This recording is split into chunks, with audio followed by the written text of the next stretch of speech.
Mga kababayan, kamusta po? Si Kamanong po, inyong lingkod ay muli pong magkukomento po sa inyo. Samahan niyo po inyong lingkod, magkomentuhan po tayo. Sana po nasa maayos po kayong kalagayan. Magumpisa na po tayo mga kababayan. Komentuhan po natin ito pong kaganapan po sa ICC at sa pahayag po ng depensa po ng ating dating Pangulong Duterte dito po sa ICC. At alam naman po natin, ang ICC po ay wala pong karapatan tayo'y panghimasukan dahil hindi po tayo miyembro ng ICC, mga kababayan. At ang ginawa po nila sa dating Pangulong Duterte ay alam naman po natin lahat na kidnapping at walang due process ang ginawa nila sa dating Pangulo. At syempre po, komentuhan din po natin at pakinggan din po ang pahayag po ng ating Vice President para po sa mga bayani po nating SAP 44, mga kababayan. Unahin po natin ang kaganapan po at balita dito po sa dating Pangulong Duterte sa ICC, mga kababayan, at ang kanyang kaso na sinasabi po nila na gawa-gawang kaso nila. Pakinggan po natin. Nanindigan ang defense team ni dating Pangulong Rodrigo Duterte na walang otoridad ang International Criminal Court na imbestigahan ang mga umano'y krimen sa Pilipinas matapos maging epektibo ang pagkalas ng bansa sa Rome Statute noong 2019.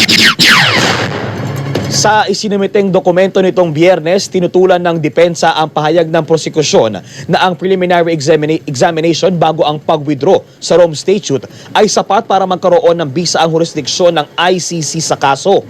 Tinawag ng defense team ang argumento ng prosekusyon na opportunistic at chameleon-like at iginiit na dati ng kinilala ng prosecutor na naabisuhan lamang ang mga estado kapag formal na binigyan ng otorisasyon ang isang investigasyon. Buwelta pa ng depensa, dapat naman yung akuin ng prosekusyon ang responsibilidad sa pagkabigong simula ng investigasyon sa loob ng isang taon matapos kumalas ang Pilipinas sa ICC. Yan po mga kabayan, at isunod naman po natin at alam naman po natin na politika po yan. Grabe pong pamumulitika ang ginawa po nila sa dating Pangulo, mga kababayan. Alam naman po natin yan. At yan naman po, sa totoo lang mga kababayan, kahit sino po tanungin natin, lalong-lalo po ang mga abogado, yan po ay isang ground of impeachment, mga kababayan, ang ginawa nila kay dating Pangulo na hindi man lang po nabigyan ng due process, mga kababayan. At isunod po natin ang araw po ng pambansang pag-alala, mga kababayan, sa mga bayani po na SAP 44. Pakinggan po natin at komentuhan po natin ang ating Vice President. Iset up ko lang po mga kababayan. Ito po, umpisa na po natin ang ating Vice President, mga kababayan. Dahil ito po ay tunay na mga bayani at nagamit din po ito. Nagamit din po ang SAP 44 saan po? Noong panahon po ni Pinoy na meron pong terorista, na meron pong halaga at nakapatong sa ulo, kung hindi po nagkakamali si Kamanong, na $5 million, I think. $5 million umano, mga kababayan.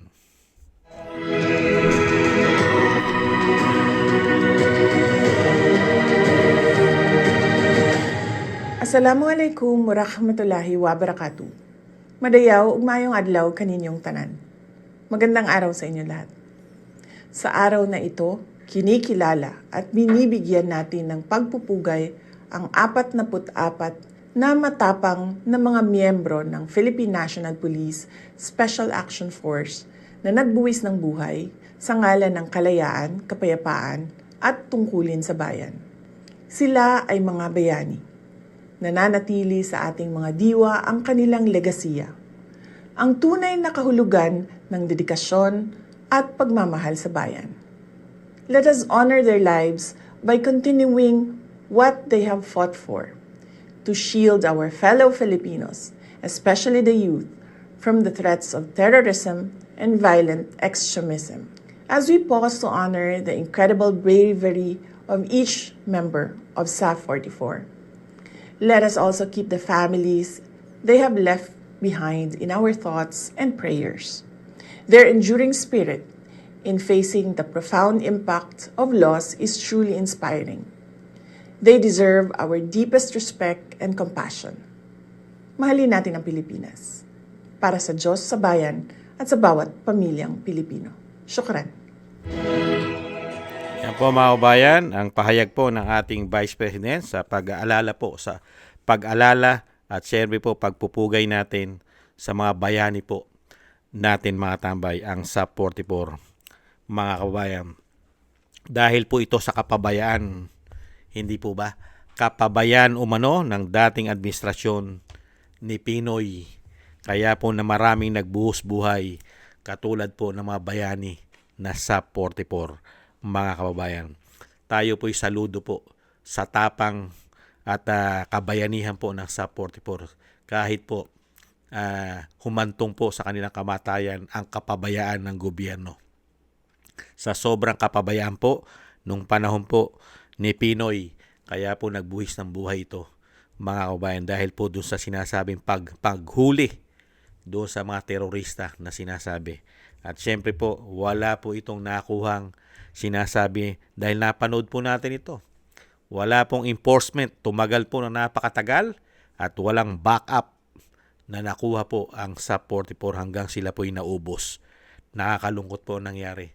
Kung sa panahon po ni dating Pangulong Duterte ay never po mangyari yan. Hindi po mangyayari kay dating Pangulong Duterte na magbuwis buhay ang ating mga bayani katulad po ng mga kapulisan, ang SAP 44. Hindi po mangyayari yan kung sa panahon ni dating Pangulong Duterte. Nakakalungkot lang po. At syempre po mga kabayan, sa panahon po ng mga SAP 44 ay nakikitaan po natin na mga tunay na bayani pa ang mga kapulisan at ang mga men in uniform umano. Pero po sa panahon ngayon, iba na po yata ang nakikita ng mga Pilipino sa panahon ngayon. Mukhang mali-maleta na umano at napakalalaking mga insertion. Napakalaki yata, bilyones na pinag-uusapan yata ngayon sa mga men in uniform umano. At syempre po, nasasangkot na po yata din sila umano sa malawakan yatang korupsyon at nagiging bulag po sa katotohanan yata sila sa panahon ngayon. Ibang-iba po nung panahon ng SAP 44 kahit po sila ay pinabayaan ng gobyerno ni Pinoy, pero nahandun pa rin yung kabayanihan ng mga men in uniform katulad po ng SAP 44. Pero sa panahon ngayon, hindi po natin nakikita ang mga yan. Dahil grabe po ang korupsyon, laganap ang korupsyon, grabe at may issue pa ng pulburon ang Commander-in-Chief, pero nananatili pong tahimik, pipi at bingi sila umano. Kaya po mabuhay po ang dignidad. Ang dignidad po ay buhay na buhay po sa SAP 44. Ang pagiging bayani po nila ay buhay na buhay at kailanman ay hindi makakalimutan ng mga Pilipino. Talagang tunay po silang mga sundalo, tunay na lingkod bayan at tagapagligtas ng mga Pilipino. Hindi po yata katulad ngayon nila. Ibang-iba po. Mukhang pera-pera na lang po yata sila umano. At dito naman po mga kabayan, sa dating Pangulo mga kabayan, talaga pong sobra pong pamumulitika ang dinanas po ng dating Pangulo. Yung napakagaling na Pangulo ng bansa, ubod ng galing mga kababayan. Napakarami po achievement ang nagawa. Napakataas ng approval at trust rating sa kanyang 6 na taon, hindi matatawaran. At napakaraming nagawa sa bansa.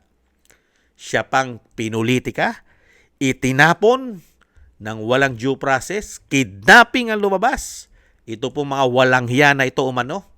Talagang grabe po katakawan at kasakiman sa kapangyarihan at pera ng taong bayan ang ginamit umano para po manatili sila sa kapangyarihan.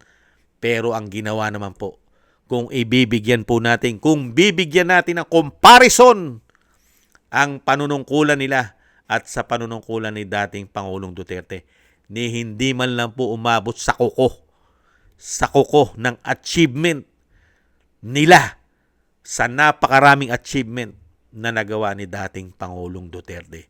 At saan po dinadala ngayon ang ating bansa? Sa imbornal, sa posali, baon sa pagkakautang, bagsak na ekonomiya, bagsak ang piso, walang investor na pumapasok na malalaki sa ating bansa. Kahirapan. Hindi po ba?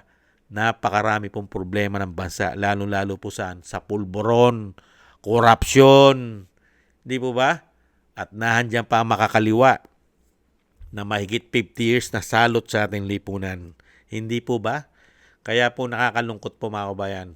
Ang nagpatapon sa dating Pangulo, yung wala man lang maipagmamalaki na achievement. Ang nagpatapon. Wala.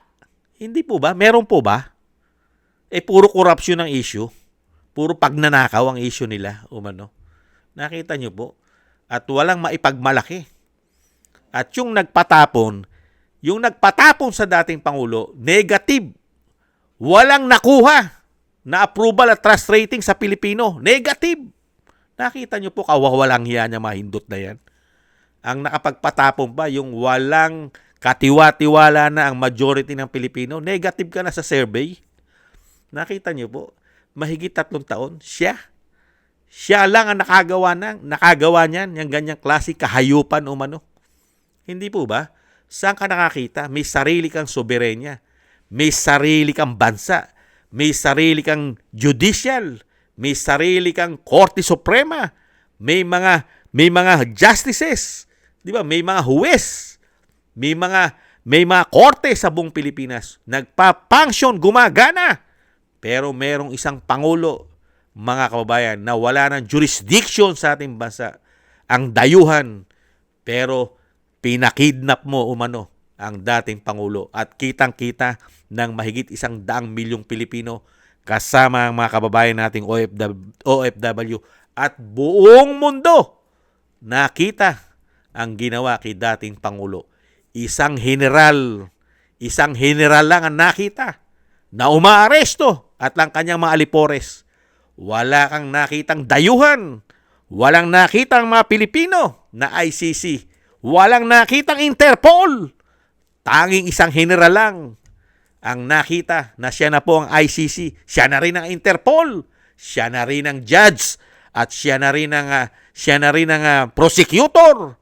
Lahat siya na ang gumawa. At siya na rin ang naghatid at nagsakay sa eroplano.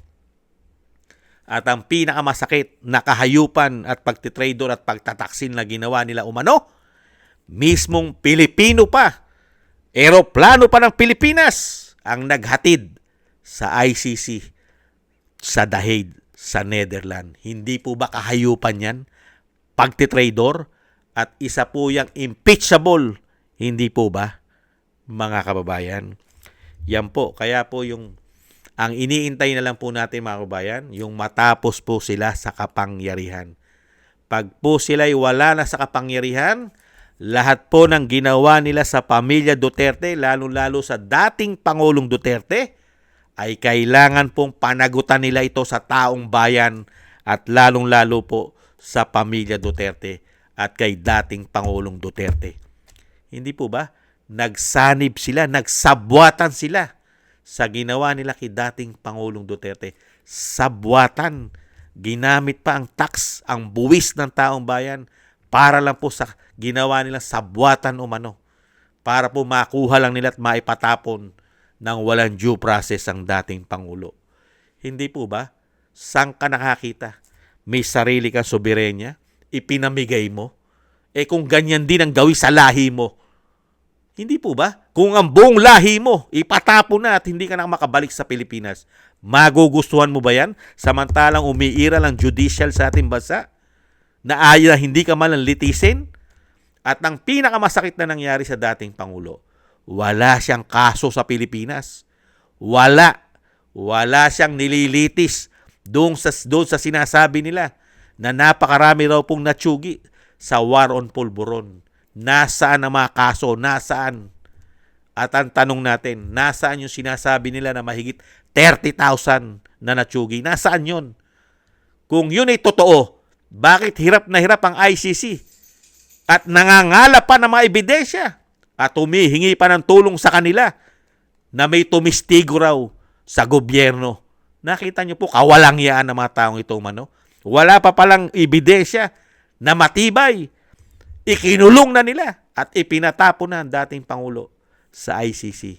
Kaya po itong mga tao na ito, kung totoo po ang karma, mga kabayan, ay check po na makakarma po. Kung totoo po ang karma, ay makakarma po ang mga hayop na yan umano. mga kababayan. Yan po ang ating komento mga tambay. Dalawang party po mga kababayan. Isang kaliwa at isang kanan. Yung sa Vice President ay tayo po'y nagpupuri at sinasabing believe at kahanga-hanga po ang ginawa ng sa 44. Sa kabila po ng ginawa po sa kanila na kakulangan sa backup at pinabayaan sila sa suporta ng panahon ni Pinoy. Tunay na bayani po kayo sa 44. Mabuhay po ang inyong pamilya at lalo-lalo po ang masusunod nyong lahi. Ang lahi po ng inyong mga susunod. At alam naman po natin, ang karamihan po dyan ay may mga pamilya rin. Mabuhay po ang inyong lahi. Kayo po'y tunay na mga bayani. At syempre po, dito naman po sa kabilang side, ang ginawa naman po ng mga taksil sa bayan, mga kabayan, ang mga walang kakwenta-kwentang mga lingkod bayan sa ating bansa umano. Dito naman po sa kabilang side na ginawa po sa panahon ng binagoong ang Pilipinas. Yan po ang pinakamasakit sa kasaysayan ng Pilipinas na nagkaroon tayo ng presidente na nagpakahudas umano dahil po sa kasakiman sa pera at kapangyarihan, mga kababayan. At pinakamasakit pa, sa kasaysayan ng Pilipinas, kauna-unahan po nagkaroon ng presidente ang ating bansa na may issue ng pulburon at coke. History po yan mga kababayan. Ibang klase po yan.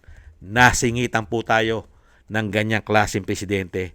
Pare-parehas po tayong nabudol ng hayop na yan. Umano, mga kababayan. Umano. Maraming salamat po mga kababayan at pasensya na po kayo dahil nakakalungkot lang po. Dahil bilang Pilipino, pagka ganito po ang naglilingkod sa atin, mga kababayan, hindi marunong tumanaw ng utang na loob at hindi marunong tumingin ng mabuti at nagawa para sa bansa ng isang Pangulo at dating Pangulo. Ikumpara mo sa nagawa niya. Yung ginawa po, utang na loob na lang. Meron ka malang kahit gatiting at kahit gahibla ng utang na loob sa pamilya Duterte, lalong-lalo ang ginawa sa iyo, sa inyong pamilya, na ipalibing ang iyong ama na napakatagal na panahon, dekada, na hindi nailibing yan sa libing ng bayani. Isang Duterte lang ang naglakas loob para suportahan ang pamilya nyo. At ang pinakamasakit pa, utang na loob na lang, kahit gahibla ng buhok. Yung ibalik kayo sa posisyon, tulungan ka na isang VP Sara. Di po ba? Wala ka man lang kahit gahibla ng buhok na pagtanaw ng utang na loob nang makabalik kayo sa kapangyarihan. Hindi po ba? Anong klase kang tao at anong klaseng lahi ka meron ka? Nagtatanong lang po si Kamanong. Hindi naman po masamang magtanong. At ang Pilipino po kasi, likas po ka sa ating mga Pilipino ang marunong tumanaw ng utang na loob. Kung ikaw ay Pilipino, likas po sa atin yan ang marunong kang tumanaw ng utang na loob. Hindi po ba mga kababayan? Kaya nga tayo hinahangaan sa buong mundo dahil sa ating kabaitan at pagtanaw ng utang na loob, lalong-lalo po sa nakakagawa sa iyo ng kabutihan. Hindi po ba? Pero never natin nasaksihan ito sa lahi nila sa panahon ngayon.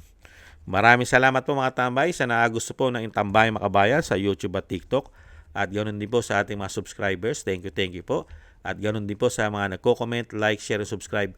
Mabuhay po kayo. Shoutout po sa inyong lahat. Ingat-ingat po kayo. At shoutout din po sa mga nagbibigay po ng tulong at biyaya. Thank you po kay Tatay Nick ng Canada, kay Eric Hershaw ng Canada, at kay Balance Vision TV, Gay at Shena, kay Annie Jo, ako si Pilam, Kingston ng Hong Kong, Jake Yahut ng Maisog, California, USA, Gina Ray Solidides ng Berlin, Germany, Julieta Silona ng Sydney, Australia, at Baby Roman at Ate Isa ng Cagayan. Thank you po sa inyo mga kabayan. Ingat-ingat po kayo at shoutout po sa inyo lahat. Maraming salamat po. At syempre po yung dasal po natin, mga kabayan, magkaisa po tayo. Pagsama-samahin po natin ang ating mga dasal ng ating buong sambayanan at ang pamilya Duterte, ang ating Vice President. Ganon din po ang dating Pangulo, na tayo pong lahat ay maingatan sa kapahamakan. At madugtungan po sana ang buhay at kalakasan ng dating Pangulo at makalabas na po siya sa lalong mabilis. Maraming salamat po sa mga dasal po ninyo, mga kababayan. Ingat-ingat po mga kababayan at syempre po, God bless po sa inyong lahat. At konting tiis lang po mga kababayan. Konting tiis na lang po. Maraming salamat po. Paalam. Bye-bye.